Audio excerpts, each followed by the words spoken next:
Selama beberapa waktu terakhir ini kita banyak terus mendengar Tuhan menuntut kita, Tuhan menuntun kita untuk kita tahu bagaimana cara berjalan di dalam roh, hidup di dalam roh. Dan karenanya saya mau terus mengingatkan saudara agar setiap kita, katakan setiap kita. Sekali lagi, setiap kita. Tanpa terkecuali setiap kita bisa terus berjalan mengikuti tuntunan roh, kita hidup oleh roh. Amin.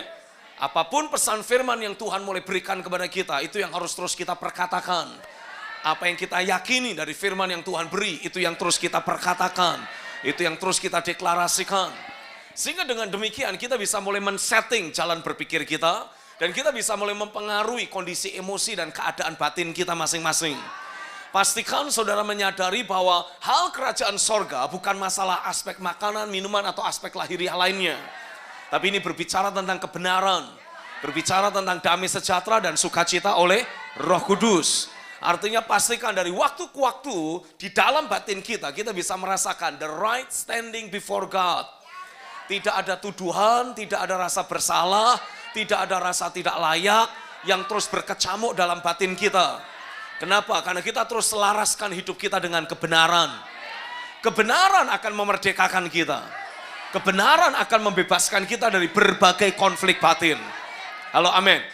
Sehingga sebagai akibatnya saudara jadi memiliki keberanian iman untuk terus melangkah masuk dalam hadirat Tuhan dan menikmati anugerah kapanpun kita membutuhkannya. Halo, amin. Dan hal kerajaan sorga juga berbicara tentang damai sejahtera dan sukacita oleh Roh Kudus. Artinya engkau harus pastikan dari waktu ke waktu damai sejahtera ilahi itu yang terus memenuhi batinmu. Halo. Damai sejahtera ilahi, sukacita ilahi itu yang terus bergelora, itu yang terus bekerja di dalam batin kita. Salah satu karakteristik ciri yang paling menonjol yang memberitahukan kepada kita apakah kita sedang ada di dalam hadirat Tuhan, apakah kita sedang ada berjalan di dalam roh atau mulai kembali berjalan dalam daging adalah dengan engkau menguji batinmu. Apakah engkau terus nikmati damai sejahtera dan sukacita oleh roh? Selama damai sejahtera dan sukacita ilahi terus mengalir dalam hatimu, engkau tahu, engkau aman. Engkau ada dalam hadiratnya. Tapi ketika damai sejahtera mulai seperti hilang dari hidup kita, itulah saatnya saudara harus ambil waktu puasa. Itu saatnya engkau harus mulai menguji dirimu kembali. Memeriksa di mana titik kekalahan kita, di mana titik kesalahan kita. Sehingga iblis berhasil menyusup masuk dan mencuri damai sejahtera dari hidup kita ini. Katakan amin. Karena ketika saudara terus hidup di dalam kerajaannya, masalah tantangan sebesar apapun tidak pada tempatnya menggoyahkan hati kita. Amin. Seseorang bisa berkata, oh ya saya sedang punya masalah. Karena apa yang dia sedang hadapi menekan hidupnya. Tapi pada waktu saudara ada di atas semua itu. Secara posisi rohani engkau ada di atas semua itu. Maka tantangan yang kita hadapi tidak akan memberatkan buat kita. Setuju, amin? Sehingga sebagai akibatnya saudara akan selalu alami hidup yang penuh dengan damai sejahtera, hidup yang selalu diselimuti oleh sukacita, selalu menyertai kehidupan sehari-hari kita. Nah, tapi ini yang saya mau tegaskan lebih lanjut. Ayo kita bawa titik ini ke naik level yang baru lagi.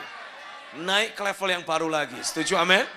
Saya harap semua saudara tidak hanya sekedar mendengar apa yang saya bagikan selama beberapa minggu, tapi saudara mulai terus melatih dan mempraktekannya dalam hidupmu. Oh, come on. Karena kalau saudara di jemaat saja, di gereja saja, engkau hanya manggut-manggut keleng-keleng. Bagaimana saudara akan bisa menerapkan di rumah ketika engkau harus memperkatakan firman? Sementara Alkitab jelas memberikan nubuatan kepada kita.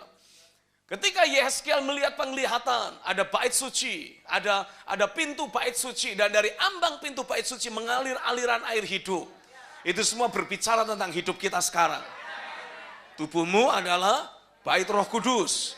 Yesus berkata, kalau engkau minum air ini, kalau engkau mengalami pekerjaan roh yang aku berikan dalam hidupmu, dari dalam hatimu akan mengalir aliran-aliran air hidup.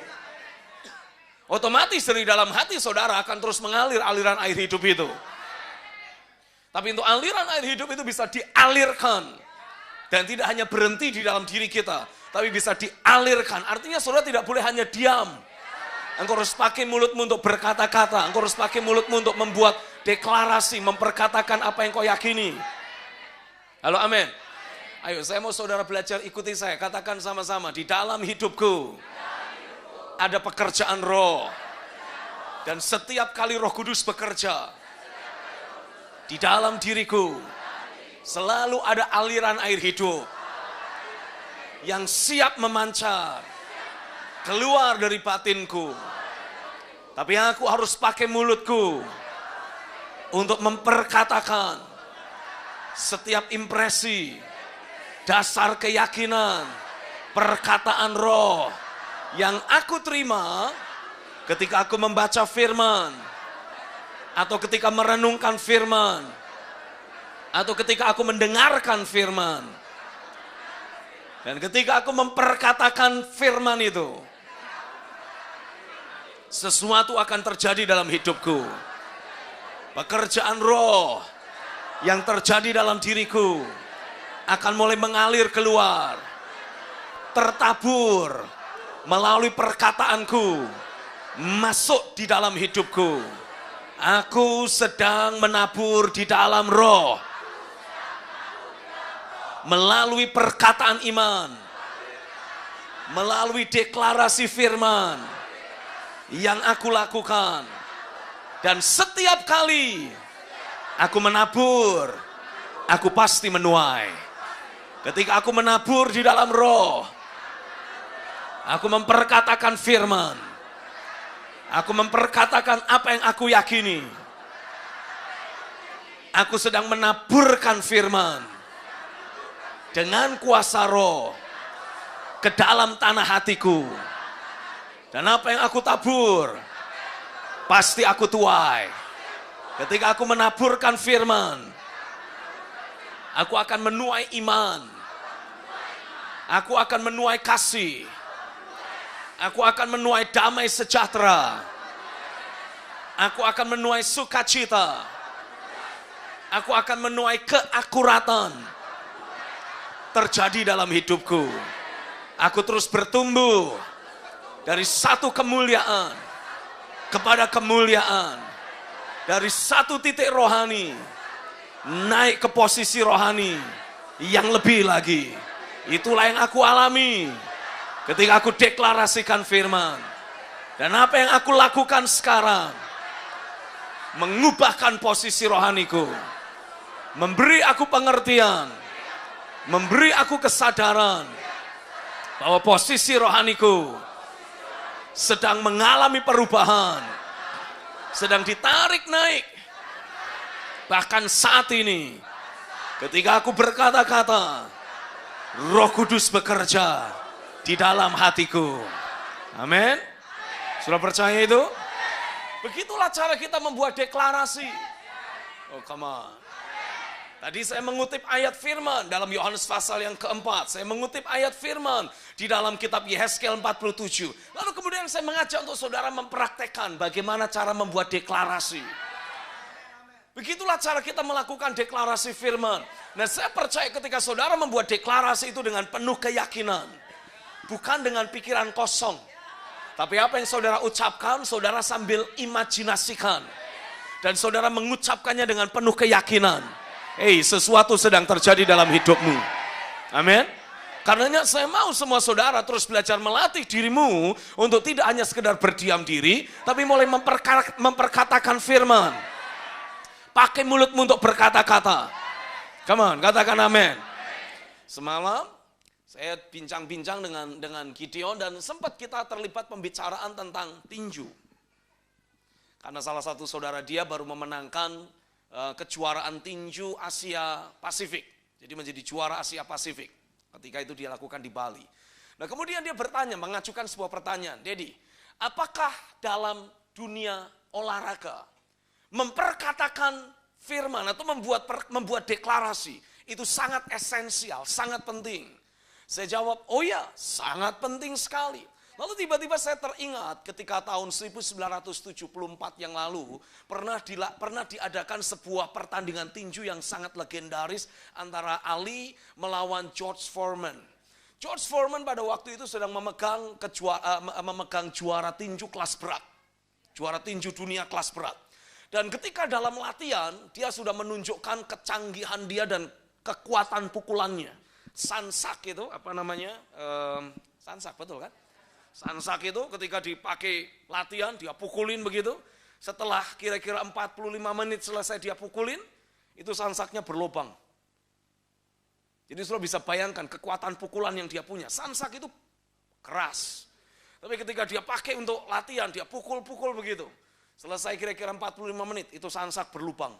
Tapi Ali, dia berkebalikan. Dia tidak peduli dengan apa yang ditunjukkan oleh para wartawan terhadap lawannya.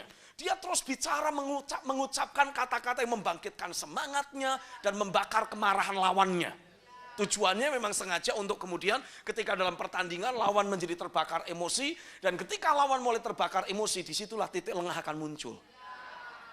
Dan dalam pertandingan itu memang ditunjukkan. Bahkan di ronde ke-8 sebelum George Foreman jatuh KO. Itu Ali seperti hanya berdiam diri aja, dipukulin begitu aja. Tapi dalam salah satu cuplikan tayangan yang pernah saya lihat ketika wawancara dilakukan, Ali bilang itu adalah taktik yang dia buat. Jadi dia sudah mengukur kekuatan lawan dan dia sengaja pasang badannya sebagai sansak untuk mematahkan semangat tempur dari lawannya. Jadi sementara dia dipukulin, dia justru ngoceh sendiri. Ayo tunjukkan kekuatanmu. Cuman segitu doang. Jadi sambil dia bertanding, dia terus ngomong, dia terus bicara. Walaupun pakai titer, pakai apa namanya, pelindung gigi. Karena kan kalau tinju dihajar gitu kan, giginya bisa rontok. Makanya dia pasang titer. Tapi walaupun sambil dia menggigit titer, dia terus bicara, come on, it's all that you got. Gitu. Dia ngomong terus, manas-manasin lawannya. Jadi dalam keadaan lelah karena setelah 8 ronde berlangsung dan sepertinya lawan tidak bisa dijatuhkan juga, dia mulai kelelahan, udah gitu mulai dipancing kemarahannya, ada satu titik lengah yang langsung muncul dan itu dimanfaatkan oleh si Ali. Hanya dalam 2-3 kali pukulan, jatuh KO. Dari situ kita belajar sesuatu, saya belajar sesuatu. Bahkan dalam dunia olahraga, memperkatakan apa yang diyakini, itu memiliki peranan yang sangat penting sekali. Kitab Amsal 18 kembali memberikan penegasan buat kita. Mati hidup seseorang ditentukan oleh lidahnya. Engkau akan memakan buah dari apa yang kau ucapkan. Karenanya saya mendorong untuk semua saudara terus belajar memperkatakan apa yang engkau yakini. Kawan, katakan sama-sama, mulai hari ini aku akan terus perkatakan setiap firman yang aku terima untuk mengubahkan, untuk menantang, untuk mempengaruhi kondisi sekelilingku. Apa yang aku perkatakan tidak hanya menguatkan diriku, tapi akan mengubahkan, akan mempengaruhi apapun yang aku hadapi. Sehingga fakta akan bisa berubah dengan kuasa kebenaran. Amin. Bisakah engkau memperkatakan semua kalimat itu sambil engkau mengimajinasikan engkau menjadi seperti AC yang dengan cepat mengeluarkan freon dingin yang ada dan mengubah atmosfer, mengubah suhu udara yang panas berubah menjadi sejuk. Oh, come on. Latih diri saudara untuk terus berkata-kata. Setuju, amin? Jangan hanya diam sambil manggut-manggut, terus berkata-kata. Karena ketika engkau terus memperkatakan firman, sesuatu akan terjadi dalam hidup saudara. Dan ini waktunya untuk setiap kita terus belajar melatih diri kita memperkatakan firman terhadap setiap situasi, terhadap setiap keadaan yang kita hadapi. Karena ketika saudara terus memperkatakan firman, sesuatu akan mulai terjadi dalam hidup saudara. Dan ketika kita mulai hidup di dalam roh, kita mulai hidup oleh kuasa roh. Saya percaya apapun situasi, kondisi, keadaan yang kita hadapi, akan dengan mudah bisa kita ubahkan. Yang setuju katakan amin. Mungkin kadangkala ada kondisi tertentu yang butuh waktu sebelum mengalami perubahan. It's okay, tapi yang pasti akan berubah. Pasti berubah. Harus berubah. Karena apa yang kita perkatakan akan membawa perubahan atas sekeliling kita. Karena itu janganlah jadi orang Kristen yang pasif. Pastikan saudara menjadi orang percaya yang terus memperkatakan firman, terus hidup dalam kuasa roh. Karena dengan demikian saudara tidak lagi ada di bawah langit yang lama dan bumi yang lama. Engkau akan mulai menikmati langit yang baru dan bumi yang baru. Katakan amin.